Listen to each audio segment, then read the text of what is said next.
Okay. Okay, good. Rambam, Maimonides.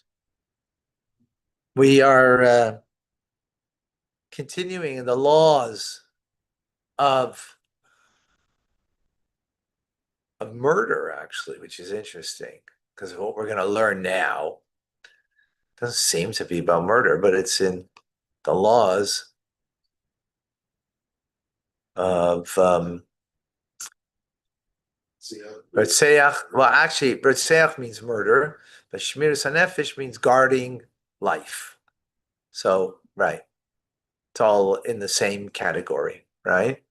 As we're going to see, an interesting law called Micah, which is the law of the guardrail that you need to make on top of your roof. Let's go into chapter 11. It's a positive commandment for a man to build a guardrail for his roof, right? As it says in the verse, and you shall make a guardrail for your roof. It says very clearly, do that. This applies with regard to the building used as a dwelling. So it means where you live, but for a warehouse or a cattle dam and the like, there is no necessity. Similarly, any building that has not 4 cubits by 4 cubits does not require guardrail. 4 cubits is like 36 square feet. That's very small, right?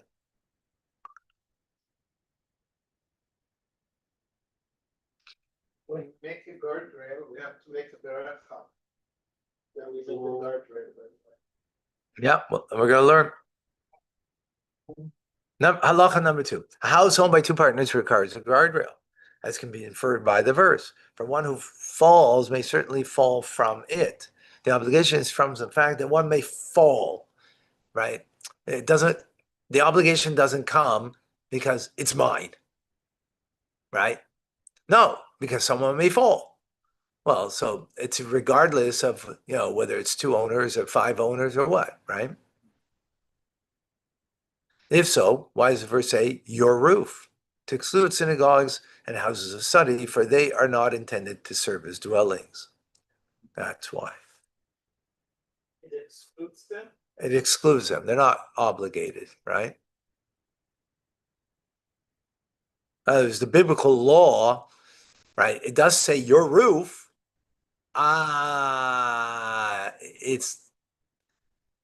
It's not your, in other words, it's not because it's yours singular, right? It could be owned by many people, the property, right? If you have a lot of partners in a building or something like that, still be obligated, because but yours means yours that it is a dwelling rather than it's a public place where people don't sleep, right?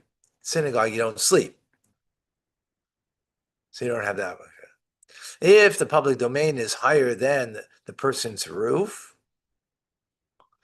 there's no need. He does not need to erect a guardrail. For the phrase, for one who may certainly fall from it, implies that the guardrail is intended to prevent a person from falling from the roof and not onto the roof, right? In other words, you're not falling from roof to roof, from high point to high point.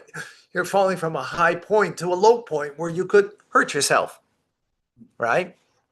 Where you could hurt yourself. The height of the guardrail should not be less than 10 handbreadths. This is a handbreadth, about 1.5 feet. Okay. Right? Oh no, sorry. No. That's not. No. This is a handbreadth. Sorry, a hand is a hand. This is a hand. This is an amma. This is an amma. This is an arm's length, not a hand's length. This is a hand's length. This is an arm's length, right? So that's about 40 inches. This is about 4 inches approximately, right? So that a person who might fall from it. A guardrail must be a partition strong enough to enable the person to lean on it without falling.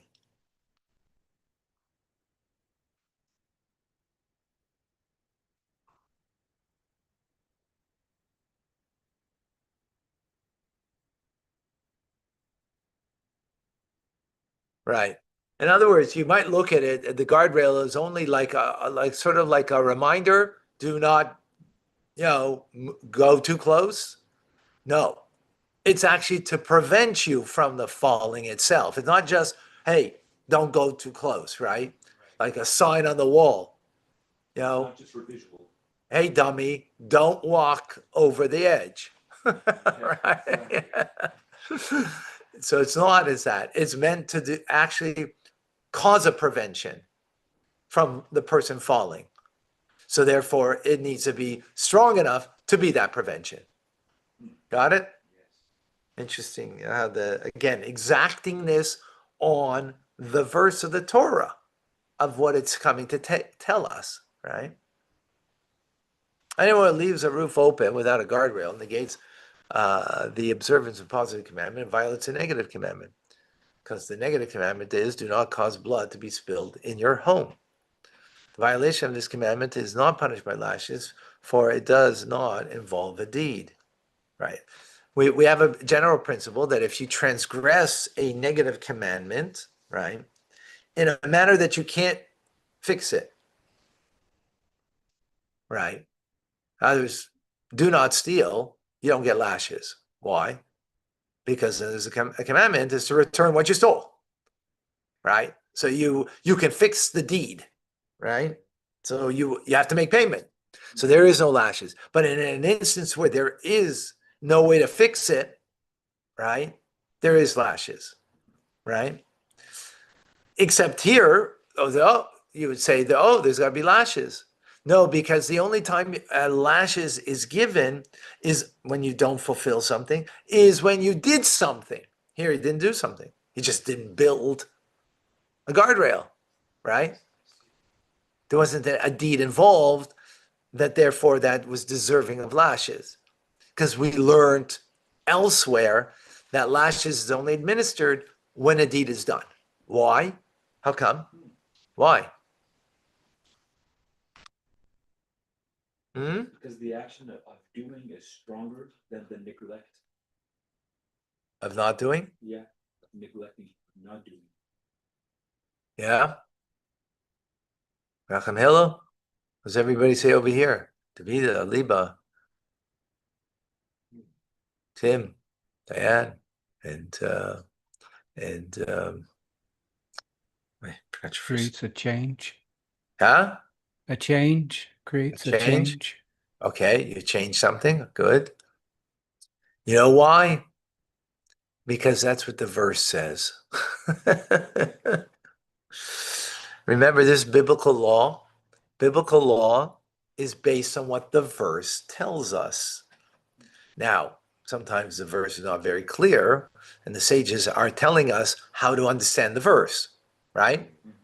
So when it comes to lashes, it tells us, I don't remember the verse now, so yeah. We have to look there. We'll be coming to it soon. We're gonna come to it soon, so we'll learn the that law. But again, any biblical verse is not based on rationale. It's based on what the verse is teaching us, right? And the rationale is not at all a point in these teachings. Okay. Rabbinic law, on the other hand, is based on rationale. Okay. Okay. Number 4. This requirement applies to a roof and similarly to any place that might present a danger and cause a person to stumble and die. For example, if a person has a well or a cistern in his courtyard, he must erect a sand wall 10 handbreadths high around them and make a cover for them so the person will not fall in it and die. It's interesting. I wonder if that's a biblical or rabbinic law.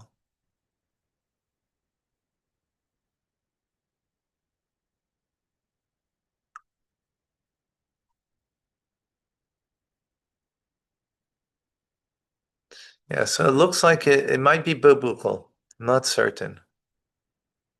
Let's see.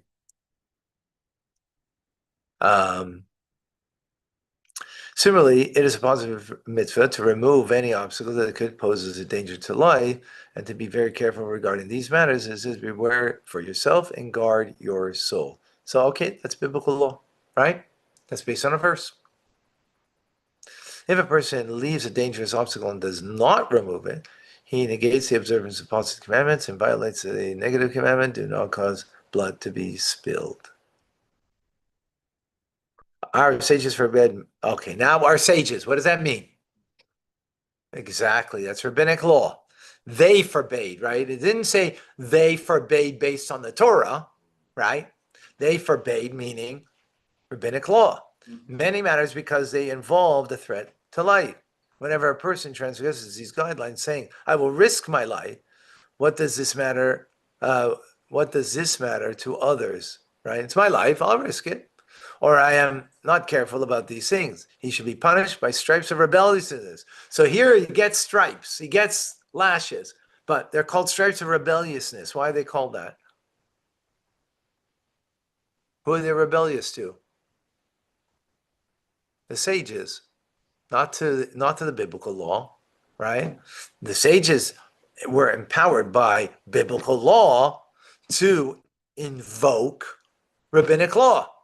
So now Torah says you have to follow the rabbis. The rabbis said, you know what? If you're gonna violate and you're gonna do this dangerous thing, you're liable for lashes. They're rabbinic lashes, not biblical lashes, right? So we'll learn later distinction what that means. But regardless, it's the power that the rabbis have that they can do that rabbinically. That's why it's called stripes of rebelliousness. They're not called they refer to them, makis or whatever, malkis, which would be biblical, that term. Because the rebelliousness is not listening to the sages. Listen to what they include. A person should not place his mouth over a conduit through which water flows and drink, like a drinking tap. I don't know if that includes today's drinking tap, because it's very different today than back in the day. Nor should he drink at night from rivers and lakes, lest he swallow a leech without seeing. Right? That's because you wouldn't be able to see. Today, maybe you would be able to see, or you take that water that you took it from the river and you brought it home, and you have light at home. So then that would not apply, right? So a person should not drink water that is left uncovered, lest a snake or other poisonous crawling animal might have drunk from it, and as a result, the person would die. Right? These are all rabbinic precautions that a person needs to undertake. Right? Again, how that all applies today, right? In Rambam's time, there was still that kind of concern. So therefore, there was that caution. Today, you're getting from city waters and so on and so forth. It's a different question. Right? Okay, I got to stop here. Amazing, great to be back. Have a full range of learning. All right, have a great day, everybody. God bless. Thank you, Rabbi. Welcome back. Thank you. Don't forget, God bless. folks, got to watch if you didn't watch it, and if you watch it, worthy of watching again. So that way you become a real lamplighter. Thank Okay. Have a Thank- great day.